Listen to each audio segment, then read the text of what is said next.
Rabbil alamin wassalatu wassalamu ala asyrafil anbiya'i wal mursalin wa ala alihi wa sahbihi ajma'in amma ba'du. Anak-anakku sekalian, alhamdulillah takdir Allah Subhanahu wa taala mempertemukan kita dengan bulan Ramadan, bulan yang Allah khususkan untuk kita semua, bagian dari rahmat Allah, di mana di bulan ini anak-anakku pasti sudah sering mendengar ini adalah bulan yang penuh dengan keberkahan, semua kebaikan dilipat gandakan oleh Allah. Itu adalah bagian dari rahmat Allah ketika menjadikan kita umatnya Rasulullah itu tidak diberi usia, tidak diberi umur seperti umat-umat sebelum umatnya Rasulullah. Nabi Nuh, bayangkan oleh kamu, berdakwah itu lebih dari 1000 tahun, panjang usianya, tentu memiliki kesempatan untuk menumpuk amal soleh. Sementara umat Rasulullah Nabi Muhammadnya sendiri itu usia 63 tahun sudah wafat. Tetapi bagian dari rahmat Allah, kita yang usianya rata-rata tidak lebih dari 100 tahun itu diberi kebaikan oleh Allah. Bayangkan satu malam Lailatul Qadar itu, kalau kamu beribadah tidak harus satu malam, dapatkan yang terbaik walaupun sebentar, maka itu ditulis oleh Allah khairun min alfi syahrin. Nanti kalau kamu belajar bahasa Arab dan tradisi orang Arab, kamu alim dalam ilmu al-arabiyah, kamu akan tahu bahwa alfun itu dalam bahasa Arab itu tidak digunakan di masa lalu untuk bilangan sebatas 1000. Tetapi untuk sesuatu yang banyak itu dikatakan alfun. Karena di masa lalu bilangan itu kecil anak-anakku.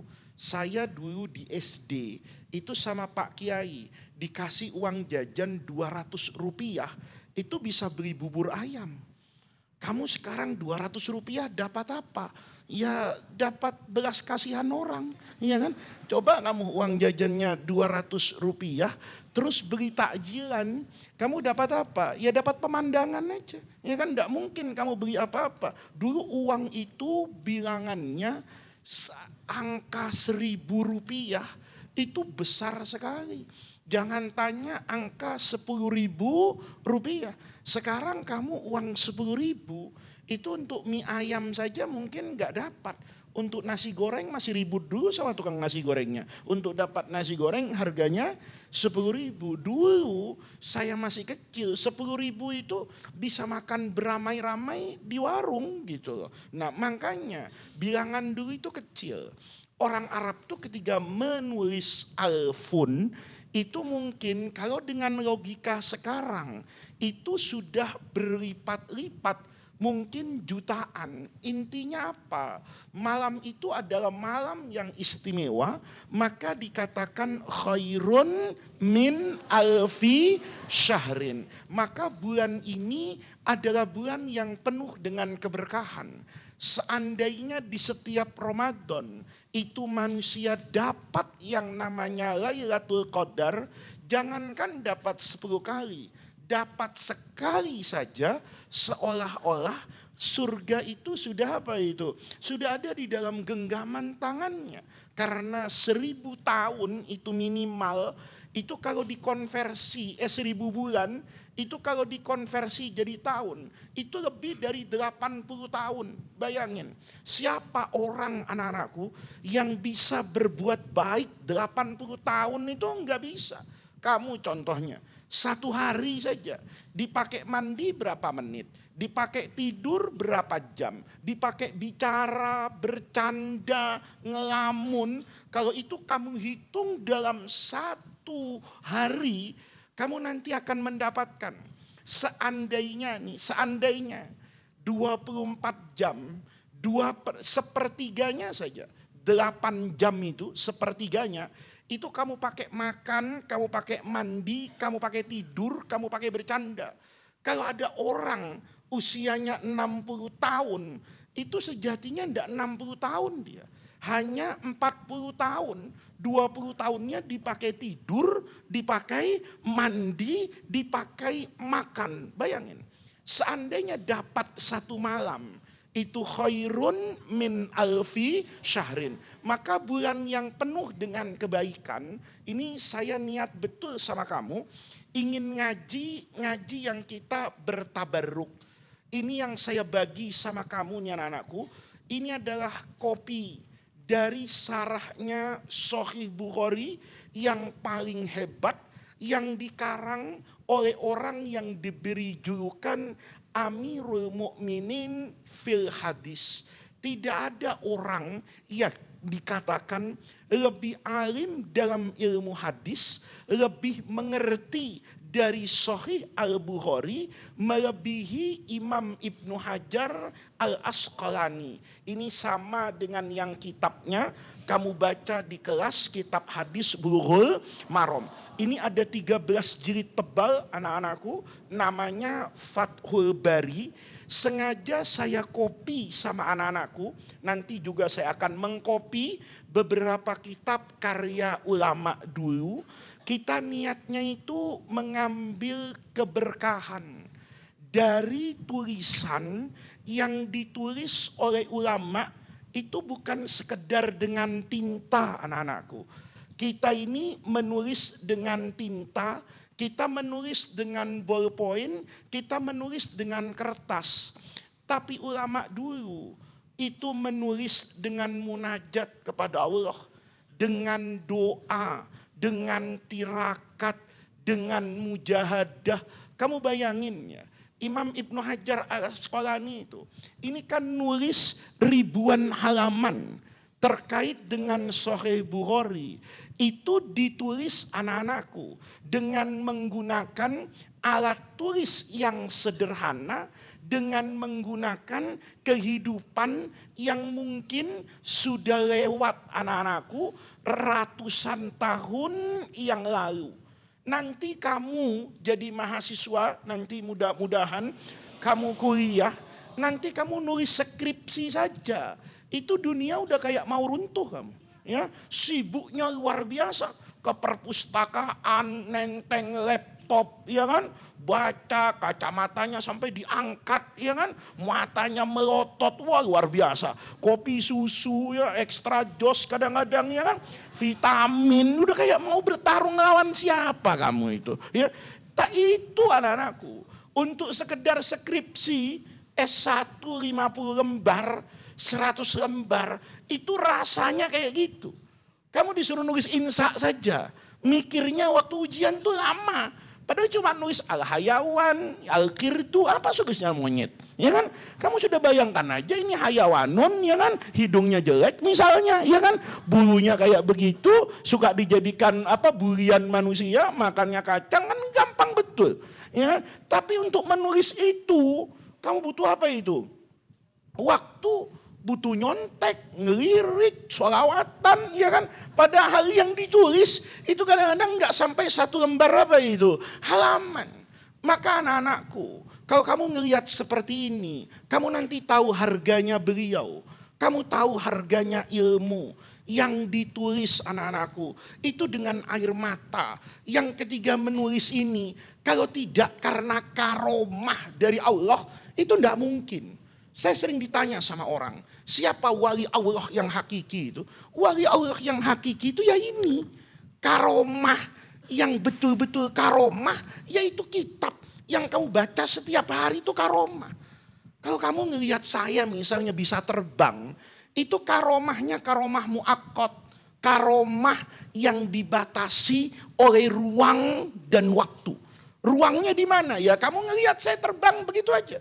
Satu, yang kedua, yang bisa merasakan itu cuma yang melihat. Yang melihat pun rasanya, itu cuma kekaguman aja. Saya mau tanya sama kamu, Kalau saya bisa terbang misalnya, apa manfaatnya buat kamu? Nggak ada, cuman takjub aja. Iya kan? Mangap, Masya Allah guru terbang, kan begitu aja. Iya kan? Iya kan? Kalau kamu misalnya nih, tiba-tiba ngelihat saya ada ngajar di sini malam 1 Ramadan, terus ada tetanggamu di Tangerang sana bilang di masjid saya malam 1 Ramadan yang ngimami tarawih faiz, Masya Allah kamu, ternyata guru bisa mendua ini, ya sakti betul ini, jasadnya bisa diapakan itu. Masya Allah, saya mau tanya sama kamu, kalau itu anak-anakku, itu kan cuma menyisakan kekaguman belaka. Manfaatnya menghidupkan ilmu, menghidupkan akalmu, menghidupkan jiwamu, itu kan tidak banyak. Tapi kalau kamu ngaji sama Pak Kiai, baca Riyadhus Shalihin, disampaikan sama Imam Nawawi sesuatu yang mungkin kamu tidak tahu, sesuatu yang mungkin nanti menjadi lentera dan pelita dalam hidupmu. Maka saya anak-anakku, sengaja saya Ramadan ini kepengen betul ngajar kamu. Saya kopikan buku-buku yang dikarang ulama dulu, karena saya percaya membaca kitab seperti ini tuh anak-anakku, di tengah riuhnya dunia, itu memberi makna yang sangat dalam. Beliau-beliau itu nulis, itu bukan karena apapun, ya karena ilmu dan karena Allah. Kalau kamu nulis, itu kan kepengen jadi sarjana. Kalau kamu nulis tesis, ya kamu karena ingin S2, kamu ingin S3, kamu rajin nulis, kemudian dimasukkan ke jurnal-jurnal yang ada di kampus, mungkin karena kamu ingin jadi profesor. Di balik itu anak-anakku, pasti ada dorongan ambisi dan nafsu duniawi. Tapi beliau-beliau ini sama anak-anakku. Kamu ngaji Fathul Qorib, kamu ngaji Fathul Mu'in, kamu baca Alfiyah, kamu baca ilmu yang kamu pelajari. Ketika kamu ada di pesantren, itu mahalnya apa anak-anakku? Kitab yang kamu baca di pondok itu, kitab yang kamu baca dengan Pak Kiai, kamu baca dengan saya, kamu baca dengan guru-gurumu, itu bukan sekedar kitab anak-anakku. Itu saksi perjalanan agama yang menembus zaman. Itu saksi perjalanan ilmu yang berpindah dari Rasulullah turun ke sahabat, sahabat turun ke tabi'in, tabi'in turun ke tabi'in, sampai ke Imam Abu Hanifah, sampai ke Al-A'immah, ditulis oleh para murid-muridnya. Ilmu itu lama-lama sampai kepada kita. Ketika kita membaca kitab itu anak-anakku, sejatinya kita sedang membaca tafsir, penjelasan al-murad, al-maksud dari agama ini yang dahulu dijelaskan oleh Nabi kepada para sahabatnya, turun-temurun. Kamu buka sekarang di lembaran kitab, setipis apapun yang kamu miliki, itu anak-anakku hargai. Jangan kamu remehkan. Kalau bukan karena kitab itu, agama hari ini tidak ada. Coba kamu lihat. Al-Quran itu, anak-anakku, itu kan tidak menjelaskan apapun. Kita tahu sholat maghrib itu wajib, sholat jenazah itu fardu kifayah, sholat taraweh itu sunnah, sholat ba'da asar itu haram. Itu kan tidak ada secara langsung kita dapatkan di dalam Al-Quran. Al-Quran itu kan cuman ngomong wa aqimu as-sholata. Ada di situ. Sholat wajib. Nggak ada. Yang ada dirikan sholat. Tegakkan sholat. Qurannya bilang gitu. Tapi karena kamu masuk ke Darul Rahman, belajar ilmu sorof, nasoro, yansuru. Kamu belajar wa aqimu. Ini dari akoma, yuqimu, akim. Ini namanya fi'il amr. Amr itu tolabul fi'li. Itu dari aspek bahasanya. Begitu kamu ngaji usul fikih, kamu belajar al-aslu fil amri lil wujub. Sampai kapan? Sampai ada dalil yang menunjukkan bahwa amr di sini maknanya bukan wajib. Ada wa aqimu as-sholata, ini kamu katakan fi'ilnya fi'il amr, al aslu fil amri lil wujub, maka as-sholawatul khamsu itu adalah wajibatun atau fardu ainin. Lihat tuh. Nanti kamu belajar lagi gitu loh. Ada sesuatu wa aqimu, perintah. Tapi nanti perintah ini hukumnya menjadi apa ini? Haram ditegakkan. Kapan? Banyak kasusnya, banyak contohnya. Dan itu anak-anakku membutuhkan yang namanya apa? Ilmu. Ilmunya ada di mana? Ilmunya tentu ada di dalam kitab yang merupakan pikiran dari para ulama, dituangkan anak-anakku dari mulut turun ke mulut, dari hati berpindah ke hati, dari pikiran pindah ke pikiran. Nanti ada yang ditulis, ada yang diabadikan, turun terus sampai bertemu kita hari ini. Maka pesan saya anak-anakku, kamu belajar tuh yang benar di pesantren. Ya, kamu belajar yang benar di pesantren. Sempatkan waktumu untuk membaca kitab-kitab itu, karena itu adalah saksi perjalanan apa ini? Agama. Dan kamu itu istimewanya akan menjadi apa ya anak-anakku? Saksi perjalanan agama. Coba, kalau kamu belajar dengan benar di pesantren ini, nanti Allah itu kata orang sekarang memajang mata rantai penjaga agama Islam. Dari Rasulullah, sepeninggal Rasulullah siapa yang jaga? Di situ ada Sayyidina Abu Bakar, di situ ada Sayyidina Umar, ada Sayyidina Utsman, ada Sayyidina Ali, ada sahabat. Nanti sahabatnya meninggal, maka nama-nama tabiin menjadi apa ini? Muncul, ada Imam Hasan Basri, macam-macam anak-anakku. Muncul.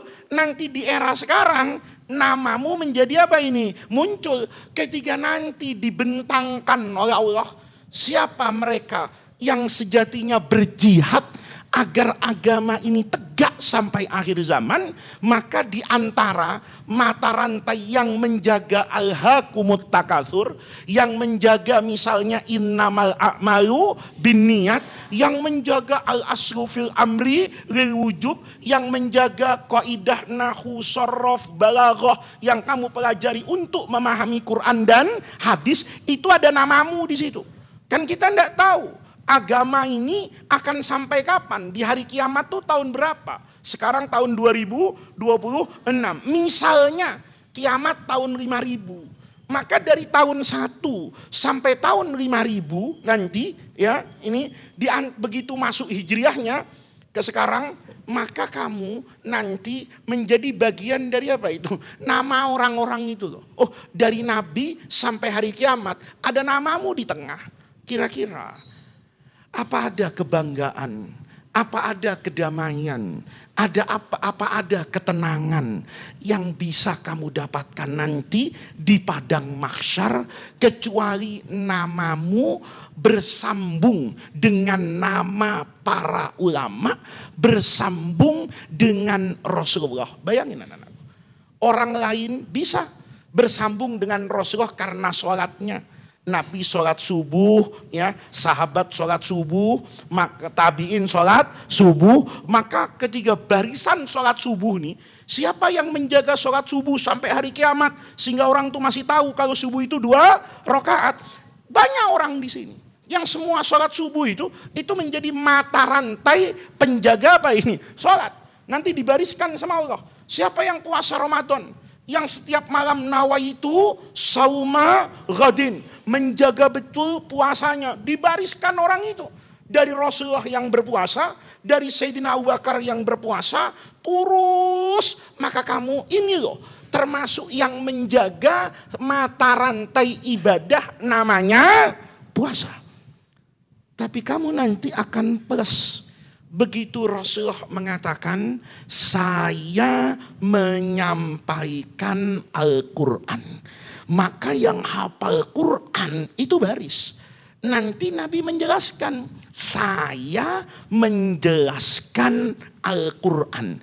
Ketika kamu jadi orang alim, kamu ngajar tafsir, kamu ngajar syariat ini, maka nanti kamu juga ada di barisan penafsir Quran, di barisan guru yang menjelaskan ajaran agama. Maka anak-anakku, ini yang saya ingin tekankan. Kamu yang dipilih nih sama Allah nih, sudah sampai kelas 6.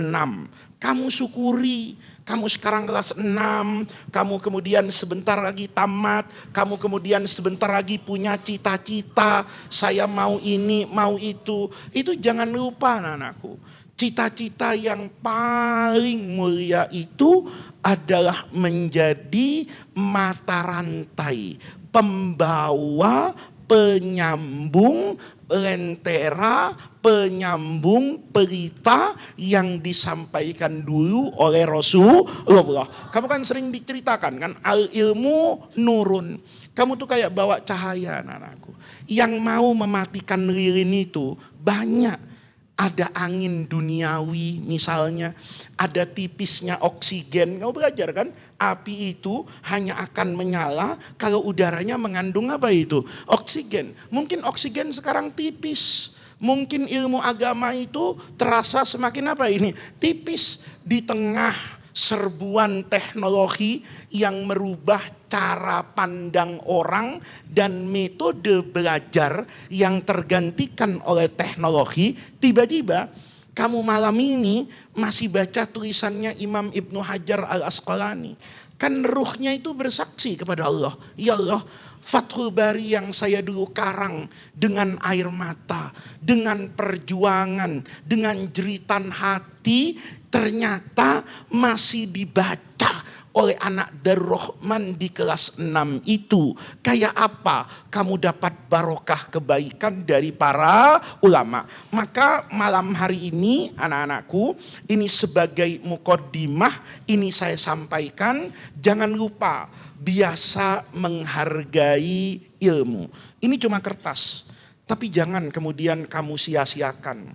Kamu lebih menjaga bajumu daripada menjaga kertas ini. Kertas ini anak-anakku, dari aspek kertasnya ya kertas biasa. Dari aspek tintanya ya tinta fotokopi. Dari banyak hal ini tidak ada yang istimewa. Tetapi yang menjadi istimewa itu adalah ilmu yang ada di dalam kertas ini. Saya pesan anak-anakku, di tengah pola hidup yang seperti sekarang, ketika kitab ini dibaca, dengarkan dengan baik. Jangan biasakan bercanda, jangan biasakan tidak memperhatikan, karena kita tidak pernah tahu anak-anakku. Jangan-jangan kesuksesanmu di masa yang akan datang, itu karena perilakumu terhadap ilmu.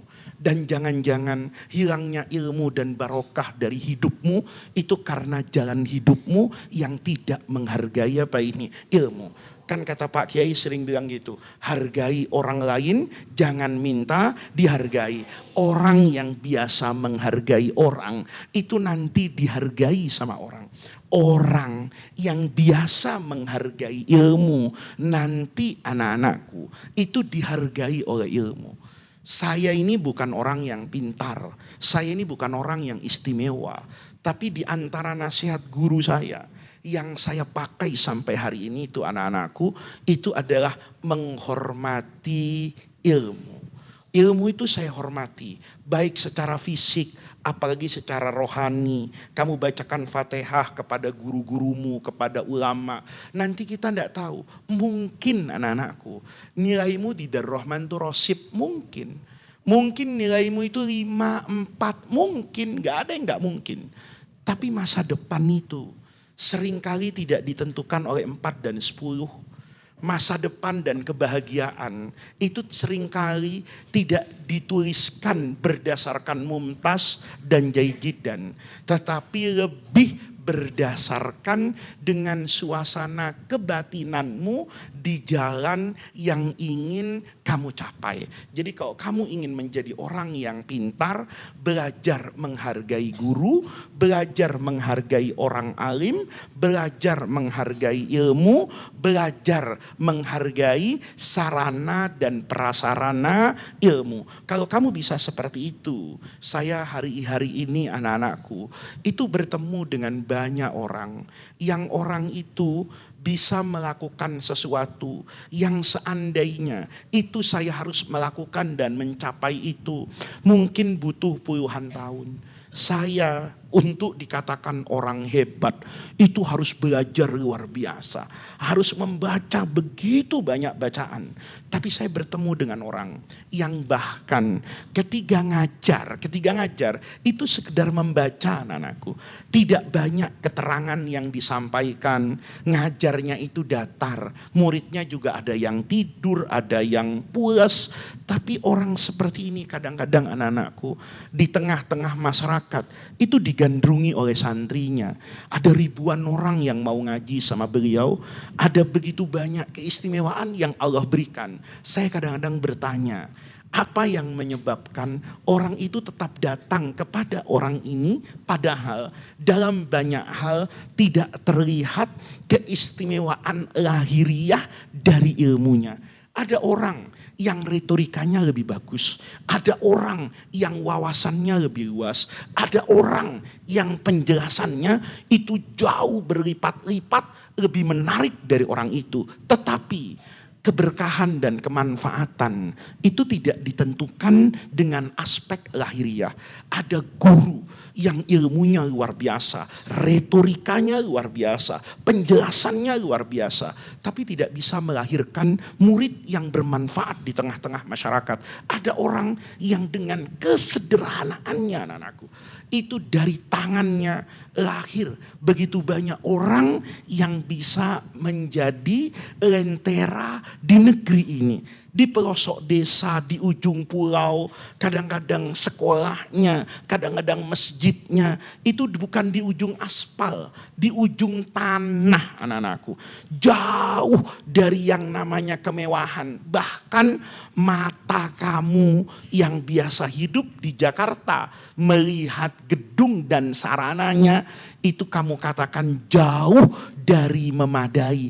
Tapi kadang-kadang anak-anakku di lingkungan yang sederhana, dengan ilmu yang sederhana, dengan cita-cita yang sederhana, jauh dari ambisi duniawi, jauh dari rasa jumawa dan hebat, itu lahir orang-orang yang kalau saya bertemu dengan beliau-beliau, saya merasa perlu bukan sekedar cium tangan, tapi duduk dan mengambil keberkahan.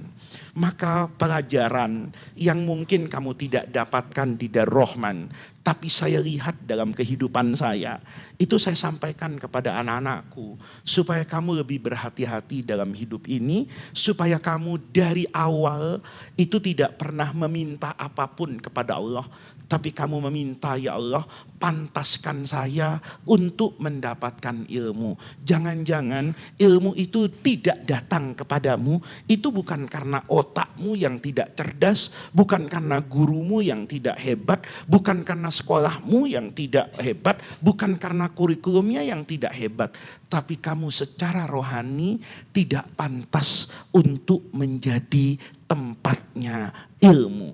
Pantaskan dirimu terhadap ilmu, nanti ilmu akan datang memantaskanmu sebagai orang yang memang pantas untuk dijadikan tempatnya ilmu. Nah, maka anak-anakku, ini sebagai mukaddimah, diingat-ingat, ini bukan pelajaran di kelas, ini bukan pelajaran yang ada nilainya, ini bukan pelajaran yang harus diujikan di ujian resmi, tetapi apa yang saya sampaikan di depan tadi itu adalah ujian kemanusiaan.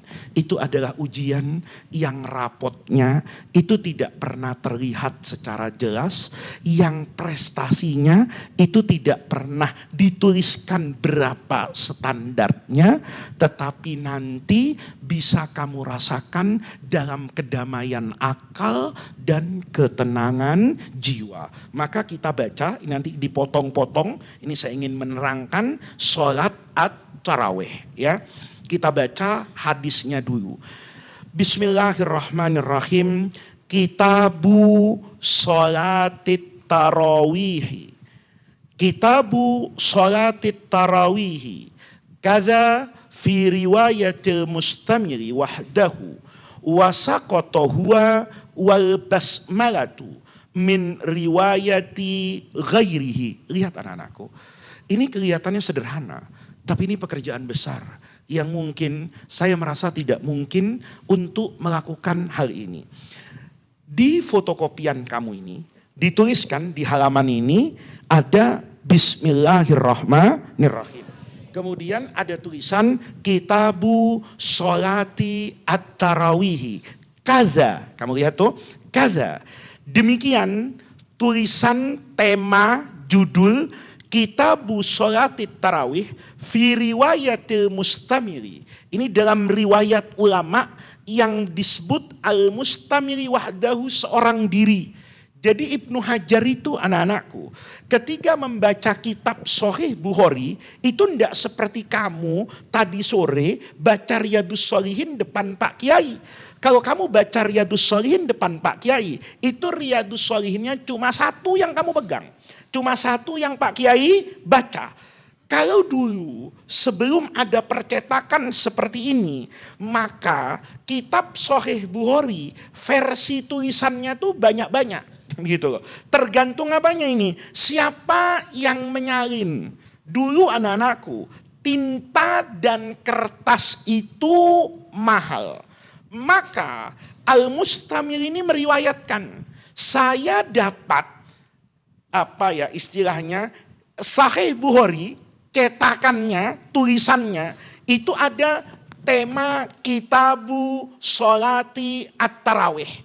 Saya ketika ngaji Sahih Bukhari itu dapatnya dari guru saya, yang guru ini nyambung nanti sama Imam Bukhari kayak kamu. Saya ngajar, kamu ngapain ini? Menulis, atau saya juga menulis tulisan saya kasih sama kamu.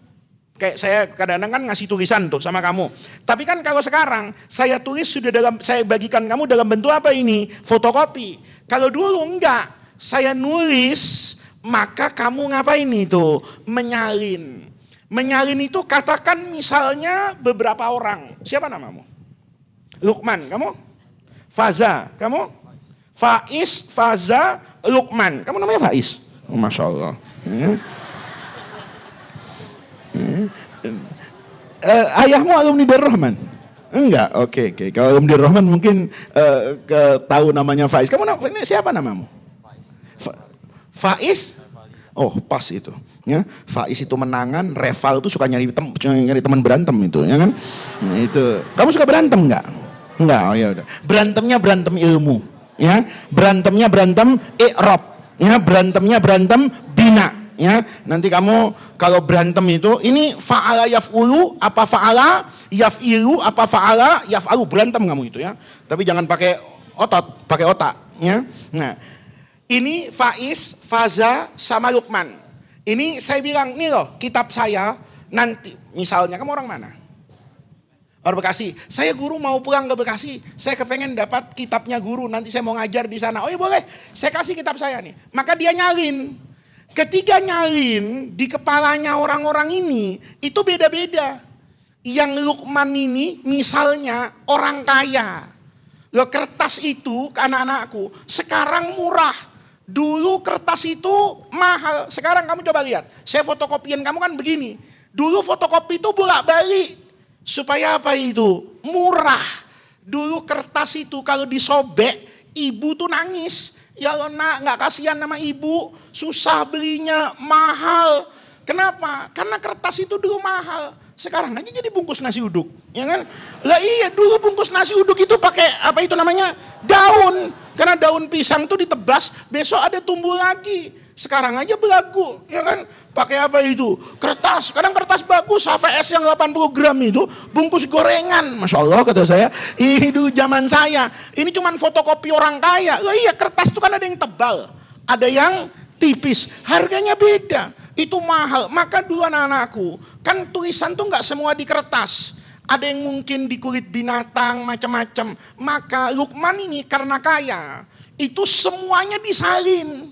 Gitu loh. Kenapa? Dia punya uang untuk beli tinta.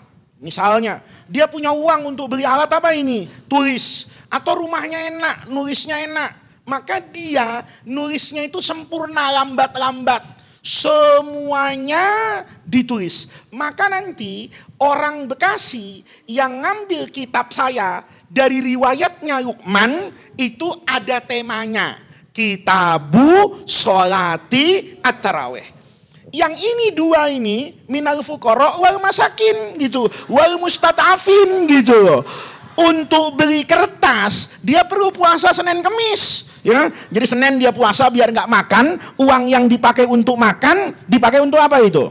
Untuk beli kertas. Nah ini anak-anakku mikir nih Faza, Allah kalau tema kayak gitu nggak usah ditulis. Toh kalau nanti hadis di bawahnya tentang taraweh, orang paham ini babnya sholat taraweh. Kalau nanti tayamum ya udah paham lah. Ini pembahasan tentang apa ini? Tayamum. Maka mereka ini ndak nulis apa itu temanya. Lihat anak-anakku. Ini yang namanya Imam Ibnu Hajar. Bagian dari amanah ilmiah. Saya ini waktu ngaji kitab Sahih Bukhari itu ngajinya nggak lewat satu orang, itu ngajinya nggak lewat satu apa ini periwayatan. Saya ngaji sama guru A, saya ngaji sama guru B, saya ngaji sama guru C, banyak sekali ngajinya. Makanya orang dulu itu ilmunya mateng. Coba kamu begitu. Kelas 6, 10 tahun gitu, ya kan? Ya, insya pertama sama Pak Kosim, insya kedua sama Irfan, ya kan? Insya ketiga sama saya. Supaya apa? Mateng riwayat. Bukan mateng lagi kamu, gosong, ya kan? Karena apa? 10 tahun di kelas 6 berumut kamu, ya kan? Nah, tetapi nanti pasti anak-anakku ada keistimewaan yang didapatkan oleh pertemuanmu dengan banyak orang dibanding kamu cuma bertemu dengan orang yang sedikit. Nih lihat. Jadi orang dulu itu nulis itu nggak sekedar nulis. Kalau kamu apa pentingnya tema ada atau tema nggak ada? Yang penting saya paham. Sekarang ngaji Sahih Bukhari, taraweh ya taraweh. Tapi Imam Ibnu Hajar itu anak-anakku nulis bahkan wasakoto. Sakoto itu gugur, maksudnya tidak dicantumkan, tidak ditulis. Huwa itu tema, huwa al-maudu, kitabu sholatit taraweh, wal basmalatu, bahkan bismillahnya. Ini kan ada bismillahnya nih. Nah, mungkin bayangannya si Faiz ini, Faiz rival ini, ya kan? Ini mungkin bayangan, Allah, bismillah udah dalam hati aja, nggak usah diapakan ini, ditulis. Maka wasakoto. Maka gugur, tidak ditulis, tidak dicantumkan apa huwa ini al-maudu, ya kitabu sholatit tarawih wal basmalatu dan bismillah min riwayati ghairihi, dari periwayat Sahih Bukhari yang menyalin Sahih Bukhari, ghairihi selain dari riwayatnya al-Mustamili. Wat tarawihu, adapun sholat taraweh yang kamu kerjakan bertahun-tahun itu jam'u tarwihatin, itu merupakan jamak tarwihah dari mufradnya tarwihatun, tarwihatani, tarawih. Nih, wahia, adapun tarwihah. Nih kalau ngaji orang alim tuh gitu, dibahas dari awal. Wahia, kalau sekarang taraweh itu jamaknya tarwihah, maka tarwihah itu adalah al-marratul wahidah. Kamu belajar kan dalam ilmu syaraf, ilmu namanya ismul marroh. Masih ingat? Nasoro, terus?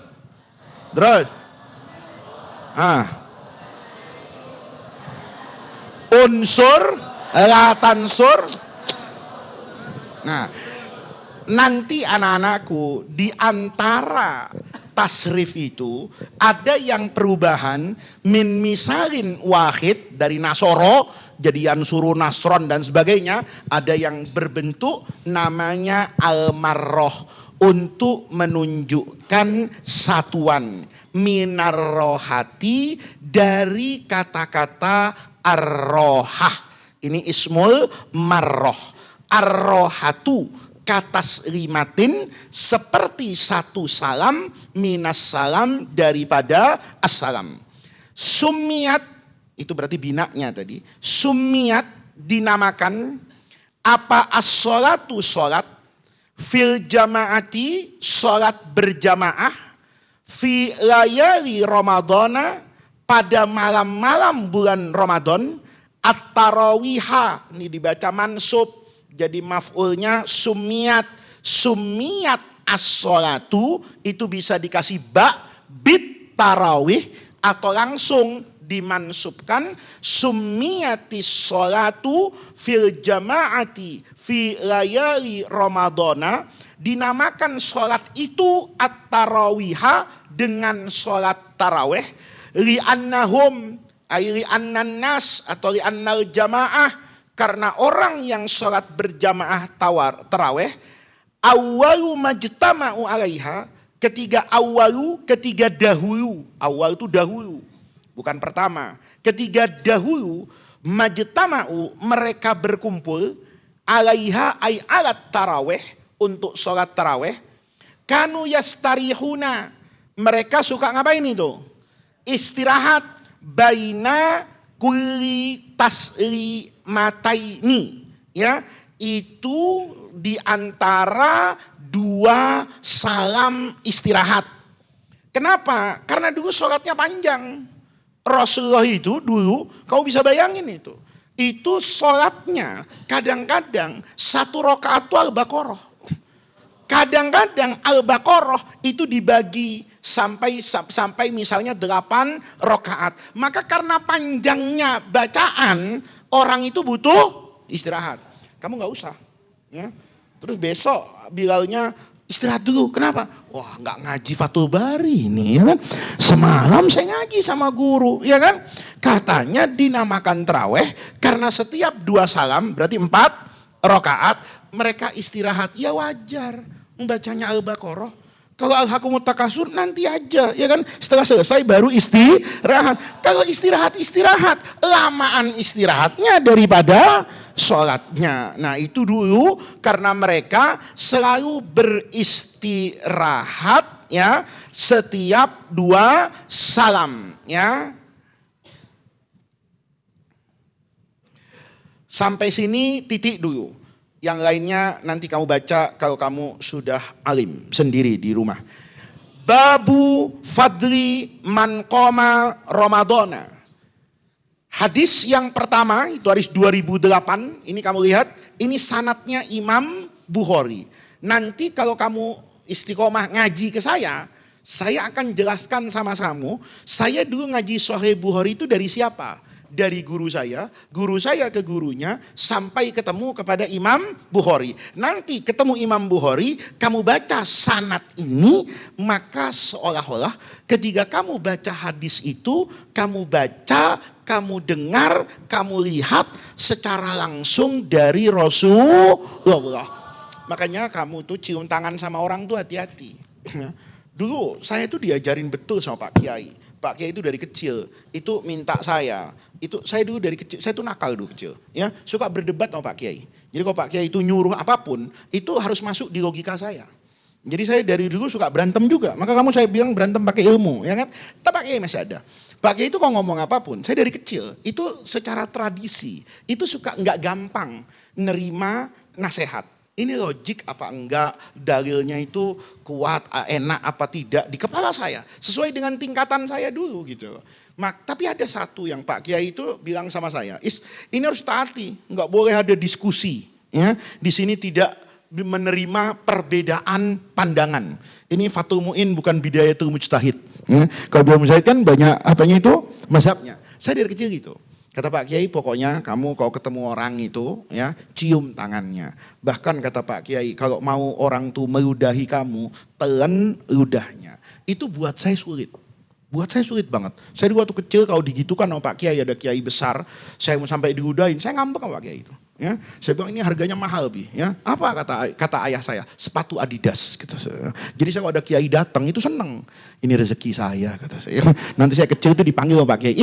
Itu mau diludahin sama Kiai itu, ludahin gampang bi. Ya, saya udah nyobain kok rasanya ludah beberapa orang, ya kan? Ya kan. Tapi yang mahal itu kata saya berapa saya dapat? Saya dulu nakal sama Pak Kiai minta uang, asal diludahin. Tapi Pak Kiai dulu itu dari kecil itu mendidik saya, Gus Ridho sama semuanya itu hormat sama orang alim. Suruh duduk sebentar di sampingnya, suruh cium tangannya, kalau mau diludahin telan ludahnya, kalau beliaunya istirahat di rumah Pak Kiai, saya disuruh mijetin, itu tradisi anak-anakku. Saya dulu waktu kecil itu cuma sebatas patuh sama orang tua. Ya patuh sama orang tua karena ayah saya bilang yang ini nggak boleh diapakan ini diperdebatkan. Saya dulu kecil itu nakal kalau tak pakai makannya habisin nanti berasnya nangis ya nggak nangis Rabi nggak digigit kata saya kan gitu. Nah itu tipe saya ketika apa itu ketika kecil tanya Pak Kiai tanya Bu Nyai ya saya sama dengan anak-anak kecil yang lain. Punya alam berpikir, punya masa kecil, memandang Pak Kiai itu orang tua, biasa gitu loh. Tapi dari kecil anak-anakku, saya itu diajarin sama Pak Kiai kayak gitu. Tanpa Pak Kiai itu menjelaskan, hanya sekedar tradisi buat santri NU, pokoknya tabarruk, tabarruk, barokah, barokah. Besar anak-anakku, nanti mudah-mudahan kamu bisa ada yang ke Mesir juga, ya. Ketemu dengan sehari Jum'ah di pengajian itu. Singkat cerita, kamu nanti kalau pulang di YouTube saya, di Instagram banyak saya cerita itu kepada masyarakat. Saya ketemu dengan sehari Jum'ah, kemudian pada satu majelis, beliau itu menjelaskan, nanti anak-anakku, kalau kamu sudah selesai ngaji sama saya, kamu salaman, cium tangan saya, tatap mata saya. Tapi udah nggak ada. Ya, udah beliau nggak cerita, tapi sama ini sebetulnya. Cium tangan saya, lihat mata saya. Kalau Pak Kiai itu sebatas mengajarkan, pokoknya ini ajaran orang tua, kata Pak Kiai, saya bisa kayak begini nih, jangan-jangan itu barokahnya nyium tangan guru, barokahnya taat sama guru, barokahnya hormat sama guru, barokahnya husuk dan tenang di depan guru. Cuma sebatas itu. Begitu saya ketemu sehari Jum'ah itu nerangin, kata beliau, ini bukan persoalan tangan saya. Tapi kalau kamu cium tangan ini, maka tangan ini itu pernah berjabat dengan tangan. Yang tangan berjabat dengan tangan, yang tangan berjabat dengan tangan akan sampai kepada tangannya Imam Syafi'i. Tangan Imam Syafi'i itu pasti berjabat tangan dengan tangannya Imam Malik di Madinah. Berjabat tangannya Imam Malik itu pasti berjabat tangan dengan Sayyidina Nafi' Maula Ibni Umar. Nafi' tangannya pasti berjabat tangan dengan tangannya Abdullah bin Umar. Abdullah bin Umar tangannya pasti menjabat tangan ayahnya Umar bin Khattab atau langsung menjabat tangannya Rasulullah. Kalau kamu pernah berjabat tangan dengan tangan saya, setelah kamu ngaji dan alim di tangan saya, maka tanganmu pernah berjabat tangan yang tangan itu bersambung sampai tangannya Rasulullah. Kalau kamu pernah melihat mata gurumu yang benar ngaji Sahih Bukhari, maka mata ini pernah bertemu dengan mata yang mata itu bertemu dengan matanya Imam Bukhari, dan matanya Imam Bukhari itu pasti pernah melihat, mendengar, menyaksikan apa yang ada dalam Sahih Bukhari. Mata didapat dari gurunya punya mata, matanya bertemu dengan mata sampai matanya Rasulullah. Matanya Rasulullah itu pasti pernah melihat dua hal yang tidak pernah ditemui oleh sebagian orang dan tidak ditemui oleh siapapun. Yang pertama, mata Nabi itu pasti pernah melihat melihat malaikat Jibril, dan mata Nabi malam Mi'raj itu melihat yang mala ainun ra'at wala udhunun sami'at wala khatara fi qalbil bashar. Maka anak-anakku, ini yang saya katakan, tradisi ngaji, tradisi berguru, duduk kayak kamu sekarang ini, enggak apa-apa. Duduk di kaki saya, diajak ngaji, ngantuk-ngantuk. Yang penting niatnya bagus, kelakuannya bagus. Kamu jangan berharap, kok saya nggak paham ya, kok saya nggak ngerti ya. Itu urusan ke-100, anak-anak. Urusan pertamanya, itu cerita yang saya bilang tadi. Mendengarkan warisan mata rantai agama, kamu nanti bergurulah dengan banyak guru, yang guru itu jelas memiliki sanad ketersambungan ilmu yang menyambungkan kamu dengan Rasulullah. Maka saat kamu ngaji kayak begini, baca hadis, seakan-akan hadis yang dulu diucapkan dari mulutnya Rasulullah disaksikan oleh para sahabat. Mungkin sahabat itu matanya bertemu dengan mata Rasulullah, mungkin matanya menyaksikan gerakan bibirnya Rasulullah, mungkin telinganya mendengar ucapan Rasulullah, mungkin tangannya bersentuhan dengan badan Rasulullah, diturunkan secara tradisi sampai kamu hari ini. Anak-anakku, mahal kamu bisa ngaji, mahal kamu bisa di pesantren. Maka pesan saya, jaga dan jangan sia-siakan. Ini hadisnya. Haddatsana Yahya bin Bukairin qala haddatsana. Jadi kalau baca hadis itu ada lafadz qala dari perawi yang tidak ada tulisannya tapi harus dibaca. Jadi kalau kamu nanti nih, siapa tahu ngaji sama alim besar, kiainya suruh iqra anta. Kau baca hadis Bukhari ini, kamu lihat nih, haddatsana Yahya bin Bukairin. Itu enggak langsung haddatsana, tapi qala. Karena seakan-akan nih, qala Imamul Bukhari, Imam Bukhari berkata, haddatsana, kami dapat hadis ini dari guru kami Yahya bin Bukair. Qala, Yahyanya ngomong, haddatsana Al-Laits bin Uqailin an Ibni Syihabin. Qala ahbarani Abu Salamata anna Aba Hurairata radhiyallahu anhu qala sami'tu Rasulullah sallallahu alaihi wasallam yaqulu li Ramadana man qamahu. Nih lihat, riwayatnya jelas kan? Kamu sering bacanya man qama. Nih lihat nih, ada riwayat yang bunyinya man qamahu imanan wahtisaban ghufira lahu ma taqaddama min dzambihi. Kamu balik dulu sebentar. Ini saya mau ngajarin kamu pinter, ya.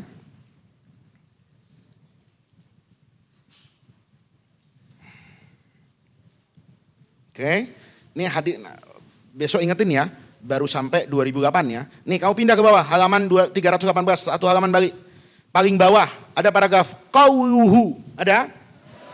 Qauluhu babu fadli man qoma Ramadana. Paham kan? Qoma itu artinya apa? Mendirikan. Maksudnya menghidupkan dengan ibadah. Man qoma Ramadana ay qoma layaliyahu layalihi musallian. Itu qoma, dia menghidupkan layalihi malam-malam Ramadan musallian dalam keadaan salat.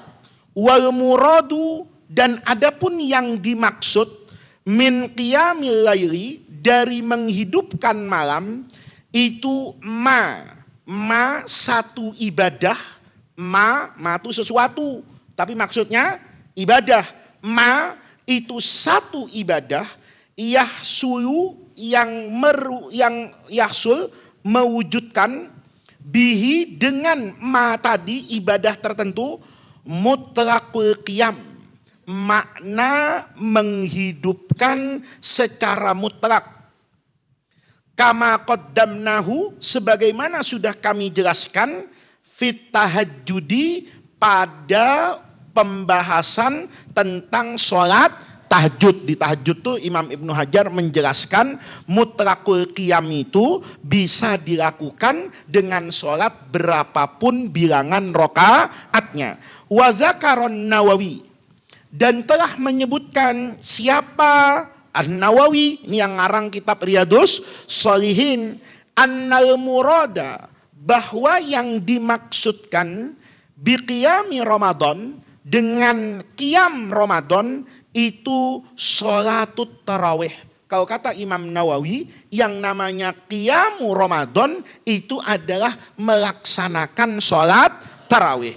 Yakni, lihat nih, yakni tegasnya annahu yahsulu biha, yahsulu itu terwujud, biha bit tarawih al-matlub, apa yang diminta, apa yang diperintahkan, minal qiyam, ya, minal qiyam, dari qiyamu Ramadan, la, bukannya, anna qiyama Ramadan, bahwa ya, qiyam Ramadan la yakunu, tidak terwujud illa biha, kecuali dengan sholat tarawih. Jadi artinya qiyam Ramadan itu maknanya luas, tetapi mutlaqul qiyam minimalnya itu adalah sholatut tarawih. Jadi sholat tarawih, kalau kamu mengerjakan itu, maka kamu sudah mengerjakan minimal dari maksud hadis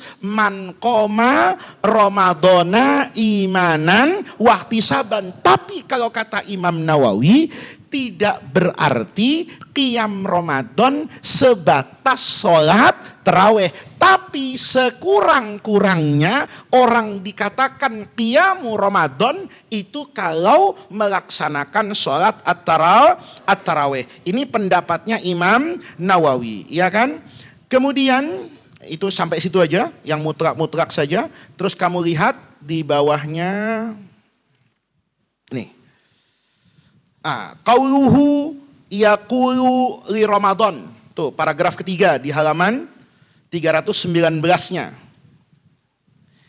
Yaqulu li Ramadana, ai li fadli Ramadan. Man qoma, ya. Bukan man qoma, tadi hadisnya apa bunyinya? Yaqulu li Ramadan, anna sami'tu Rasulullah sallallahu alaihi wasallam yaqulu, Nabi bersabda li Ramadan. Li Ramadan itu artinya apa? Nih dijelasin nih. Li fadli Ramadana, Nabi bersabda li Ramadan artinya tentang keistimewaan bulan Ramadan, ya. Au li ajri Ramadan, Nabi bersabda li ajri Ramadan terkait pekerjaan yang harus dilakukan di bulan Ramadan. Qauluhu imanan, ini ai tasdiqan. Orang tuh kalau sholat tarawih qiyam Ramadan, niatnya itu tasdiqan. Apa tasdik itu?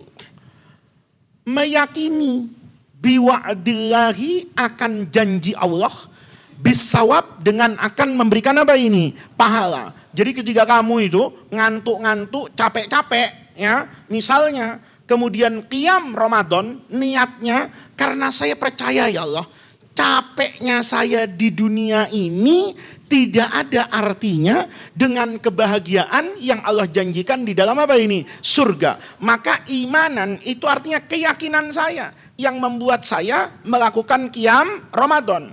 Wahtisaban, ikhtisab itu artinya apa? Aitolaban lil ajri, semata-mata mengharapkan balasan dari Allah. La liqasdin akhar, tidak untuk tujuan lain, min riya, daripada riya, pamer, au nahwihi, atau kepengen dipuji orang. Nanti di sini anak-anakku lihat, ghufiralahu, kata Nabi ini. Nih, apa kata Imam Ibnu Hajar? Zahiruhu, hadis ini secara zahir, man qoma ramadhana imanan wahtisaban ghufiralahu. Zahiruhu, zahirnya kata-kata ghufran itu yatanawalu, mencakup as-saghaira, dosa kecil, wal kabaira, dan juga dosa besar. Wabihi, dengan bihi bil qaul ini, bahwa yang diampuni itu adalah semua dosa, baik yang kecil maupun yang besar. Jazama, itu diyakini Ibnul Munzir, oleh Imam Ibnul Munzir, bahwa dosa ketika Ramadan Anda beribadah, kamu semua ibadah dengan benar, maka semua dosa besar dan kecil akan diampuni. Wa qala Nawawi, Imam Nawawi berpandangan lain. Al-ma'ruf, apa al-ma'ruf tuh? Yang kami ketahui, annahu ay annal ghufran, ampunan tersebut yahtasu, hanya dikhususkan bis-saghair, dengan dosa-dosa kecil. Wabihi ay bihadzal qaul, dengan pandangan bahwa yang diampuni itu sebatas dosa yang kecil. Jazama, itu diyakini Imamul Haramaini, oleh Imam Al-Haramain, ini gurunya Imam Ghazali. Wa'azahu, dan menyandarkan Iyadun, ini orang alim, Al-Qadi Iyad, ulama mazhab Maliki, dan itu disandarkan li ahli sunnati, kepada pandangan ahli sunnah secara umum, yang diampuni itu secara otomatis adalah dosa yang kecil. Kalau yang besar masih membutuhkan apa ini? Pertaubatan. Wa qala ba'duhum, wa qala, dan berkata siapa ba'duhum, sebagian ulama, wa yajuzu, dan boleh saja. Artinya bukan pandangan yang tertolak secara agama. Ayyukhaffafa, akan diringankan orang tersebut minal kabair. Nah, ibu fa'ilnya ayyukhaffaf itu man. Ayyukhaffafa, akan ditakhfif, diringankan seseorang itu minal kabair, dari dosa-dosa besar. Idza lam yusodif, kalau man tadi lam yusodif, tidak mengerjakan, lam yartakib, lam yaf'al saghiratan, dosa kecil. Jadi kalau ada orang nih enggak punya dosa kecil sama sekali enggak ada, tapi punya dosa apa ini? Besar. Maka qiyam Ramadan dia itu bisa mengurangi beban dosa yang besar. Ya, apapun dosa itu nanti urusan Allah. Kamu tugasnya cuma qiyamu Ramadan. Qauluhu, lihat. Hadis Nabi tadi, ghufira lahu. Kan di bawahnya qauluhu ma taqaddama min zambihi.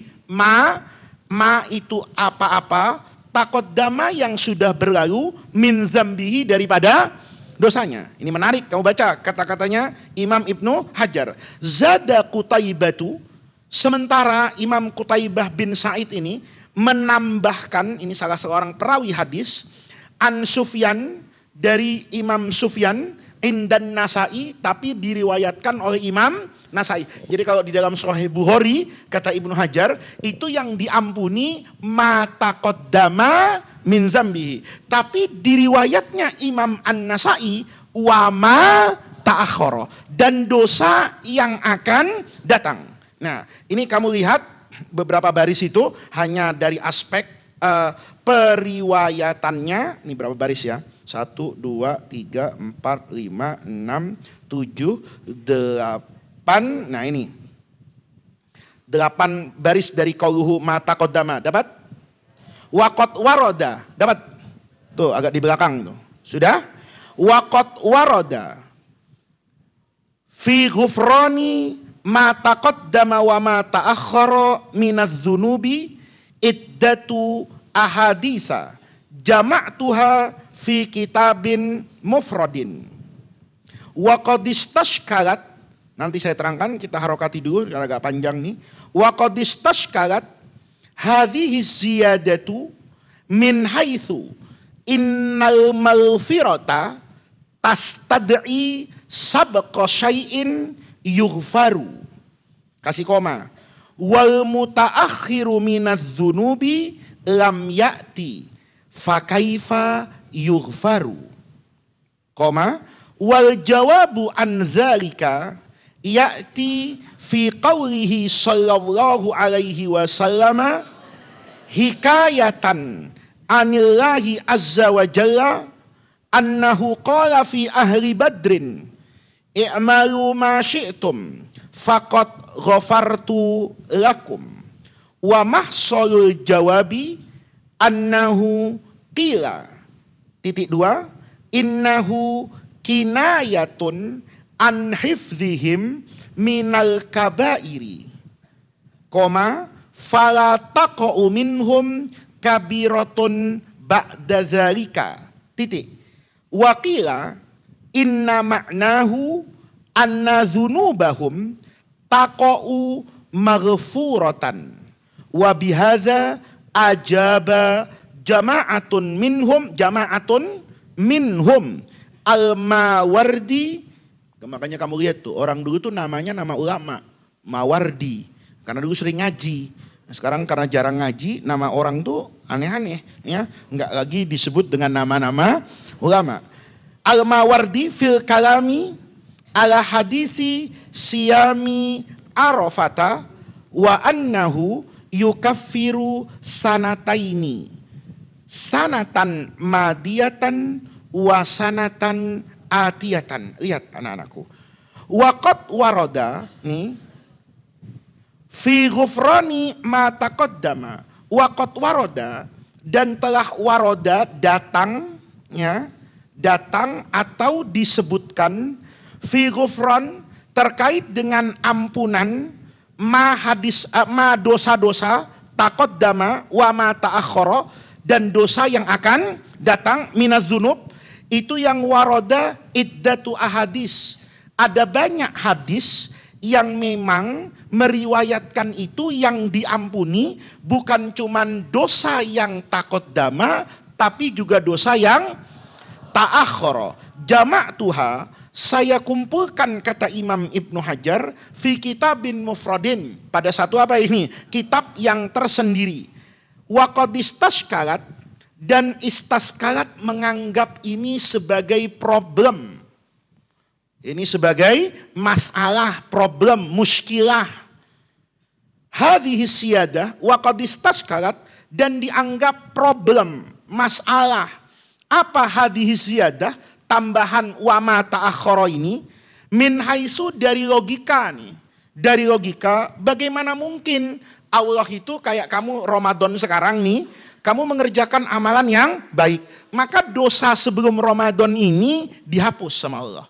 Tapi hadis ini ada tambahannya dalam Sunan An-Nasa'i, bukan cuma dosa yang kemarin, tapi dosa yang akan datang. Logikanya ini problem. Problemnya di mana kata Imam Ibnu Hajar? Kamu lihat. Min haitsu, problemnya min haitsu innal maghfirata, karena al-maghfirah ampunan itu tastad'i itu mengharuskan. Tastad'i mengharuskan sabqa syai'in, terjadinya sesuatu terlebih dahulu.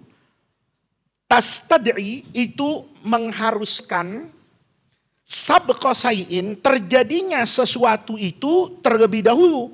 Yughfaru, baru nanti diampuni. Wal mutaakhiru minadz dzunub, sementara dosa yang akan datang lam ya'ti, kan belum dikerjakan. Fa kaifa yughfar, bagaimana bisa diampuni? Kan belum apa ini? Dosa. Kamu kan sekarang nih qiyam Ramadan. Kalau dosamu yang diampuni sebelum Ramadan, itu secara logika masuk akal. Karena dosanya sudah apa ini? Terjadi. Tapi kalau yang diampuni dosa yang akan datang, kamu kan belum melakukan dosa. Kalau dosanya belum ada, lalu apa yang akan diampuni? Lihat nih, kamu kan mungkin ditanya nanti sama masyarakat di masjid. Kau pulang nanti 20 Ramadan, ya siapa tahu kan masyarakat melihat ini anak soleh pulang, ya atau ketua masjidnya naksir sama kamu mau dijodohin sama anaknya, ya kan? Nah, maka kemudian disuruh apa itu? Ngajar.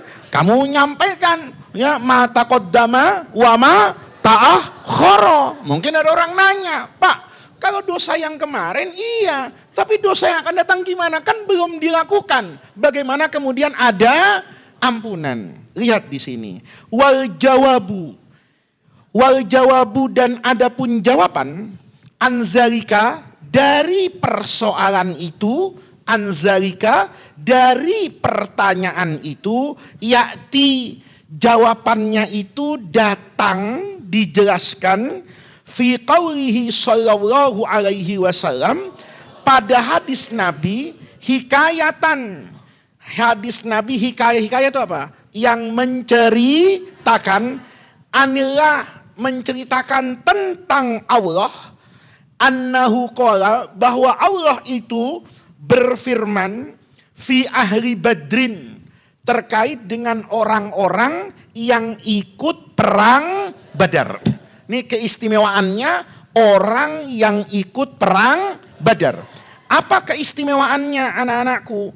Kata Allah kepada orang yang ikut perang Badar, i'malu, kalian mengerjakan masyitum, apa saja. Ya, ini kayaknya kalau kamu yang jadi orang perang Badar, berhenti sholat kayaknya. Ya, kata Allah, udahlah, ya, kamu mau ngapain aja, nggak usah dipikirin. Kenapa? Faqad ghafartu lakum. Saya sudah ampuni kalian. Padahal yang akan datang belum. Dia karena namanya i'malu. Kan fi'il apa itu? Amr. Itu kan mewujudkan sesuatu yang belum ada menjadi ada. Kalau i'malu, amalnya belum ada. Tiba-tiba faqad ghafartu lakum. Wa mahsolul jawab. Mahsol itu intisari, kesimpulan jawabannya. Annahu qila, itu semua dikatakan. Annahu qila, ada yang berpandangan innahu, kata-kata wama ta'akhara itu kinayatun.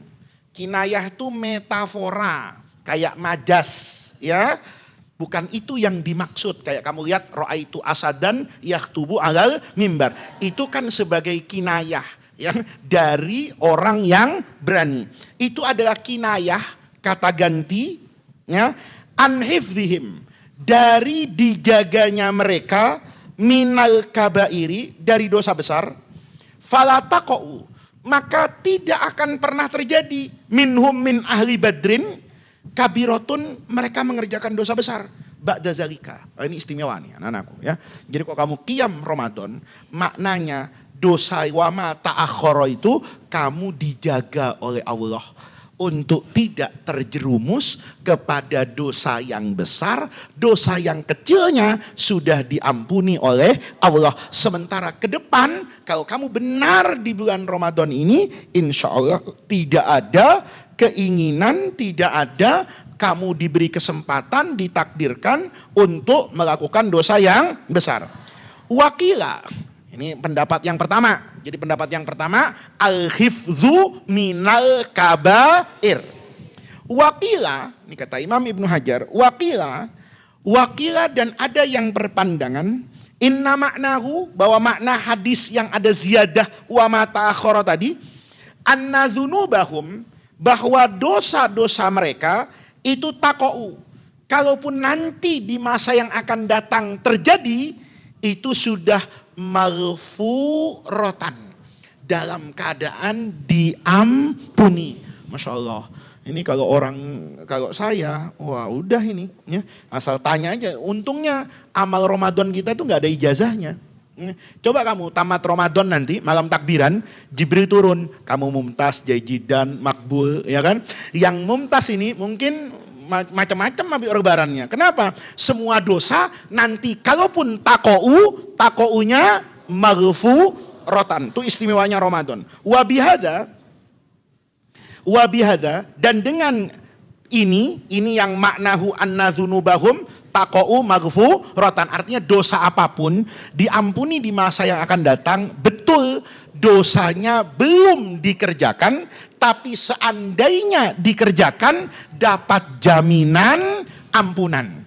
Berarti ini surganya garansi, ya kan? Garansi dari Allah nih selama setahun. Kamu kalau Ramadan ini beres, setahun ke depan saya garansi, kata Allah. Ya, semua dosa yang besar itu akan apa itu? Diampuni oleh Allah. Tapi kata Imam tadi itu yang sebelumnya, ya, bahwa maknanya dijaga dari dosa besar. Artinya apa? Ada bedanya anak-anakku. Kalau yang pertama, ini makomnya lebih tinggi. Makom apanya? Bahwa orang nanti kalau setahun ke depan nih, kamu dari Idul Fitri sampai 29 Sa'ban, kamu tidak terjerumus kepada dosa yang besar, kamu bersyukur kepada Allah. Ya Allah, mudah-mudahan setahun saya dijaga, enggak setahun itu, 11 bulan saya dijaga dari dosa besar, itu sebagai tanda. Kemarin qiyam Ramadan tahun lalu saya diterima oleh Allah, ya. Itu bagian juga dari bocoran nilai ujian di akhirat. Ya, jadi kalau kamu sudah puasa masih nyolong, hati-hati, ya kan? Ini tidak sesuai dengan pendapat yang pertama. Wabihada, kalau yang berpendapat bahwa dosanya selalu diampuni, ajaba jama'atun, itulah jawaban jama'atun sekelompok ulama, minhum al-Mawardi, diantaranya Imam al-Mawardi, fil kalam, ketika membicarakan ala hadisi siyami Arafah.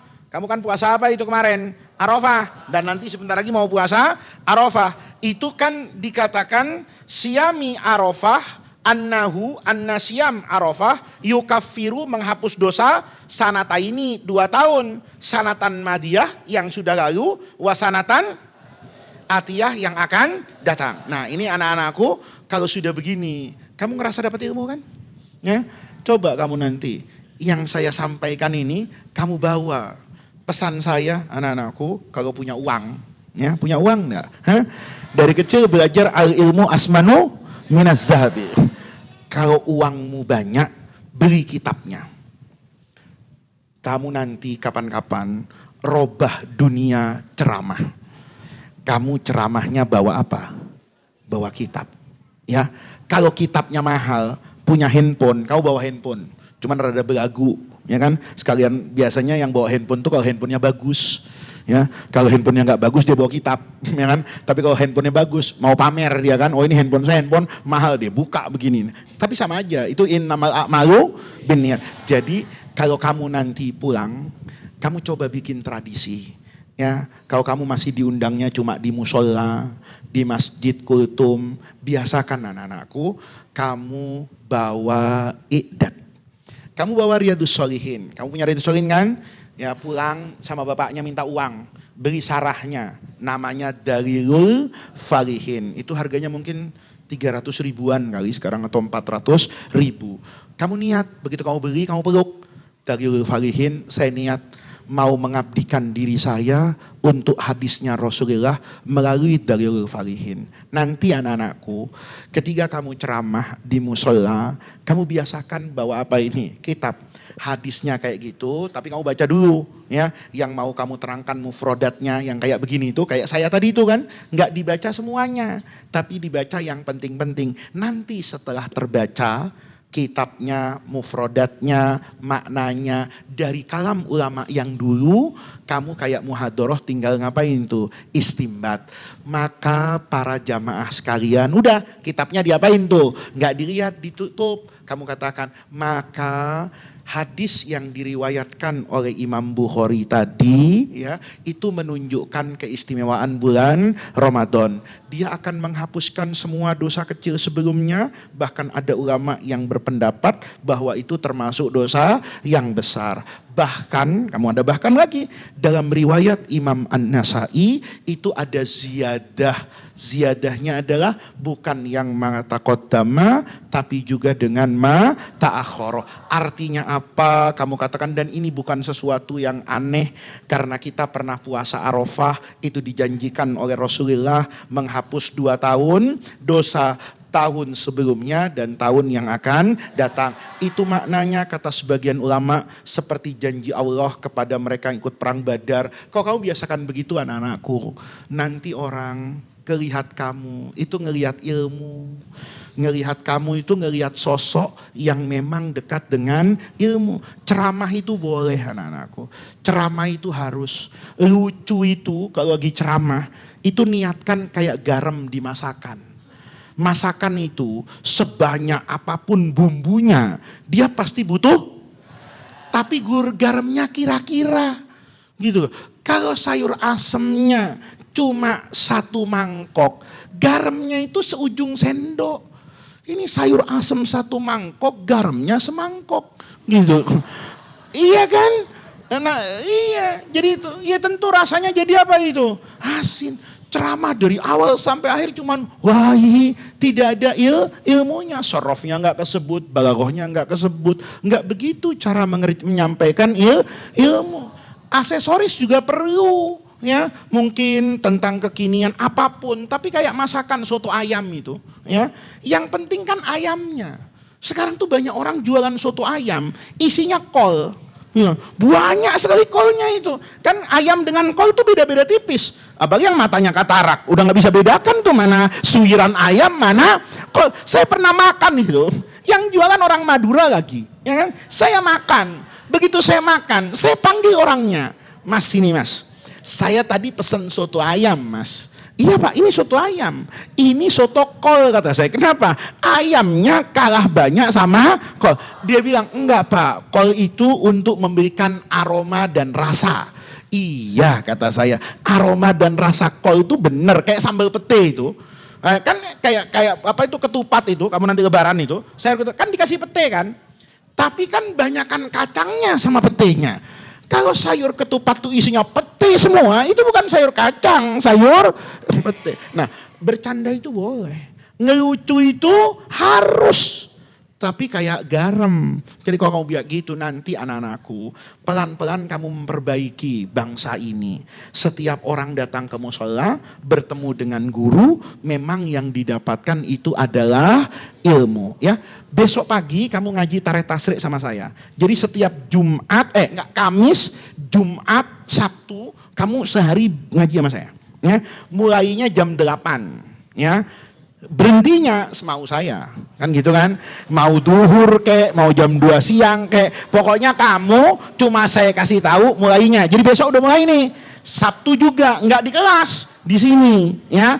Setiap malam ngaji juga dengan saya pakai ini, ya. Nanti kamu saya kasih banyak hal seperti malam ini. Tapi yang besok pagi kamu bawa tarekat tasriknya. Nanti saya kasih fotokopi apa gitu. Itu terserah saya. Ya, pokoknya jam 8 di sini. Ya, kalau saya capek ngaji sampai jam 9 terus kamu tidur lagi ya nggak apa-apa, ya kan? Kalau saya semangat sampai jam 10 ya kita ngaji. Kalau saya terlalu semangat, ya kan? Nanti kamu duhurnya sekalian menjelang asar aja, kan ini bisa aja gitu ya. Oke, ini saya tinggal ya. Nanti kamu nggak usah bawa kemana-mana, taruh aja di sini dengan tisunya ya. Ini ruangan nggak usah diacak-acak ya. Pokoknya setiap Kamis, Jumat, Sabtu paginya di sini. Kalau malamnya setiap malam. Saya berusaha untuk tidak kemana-mana. Saya nggak kemana-mana. Ini khusus tiap malam sama kamu dan tiap Kamis, Jumat, Sabtu sama kamu. Ya, oke, baik. Assalamualaikum warahmatullahi wabarakatuh.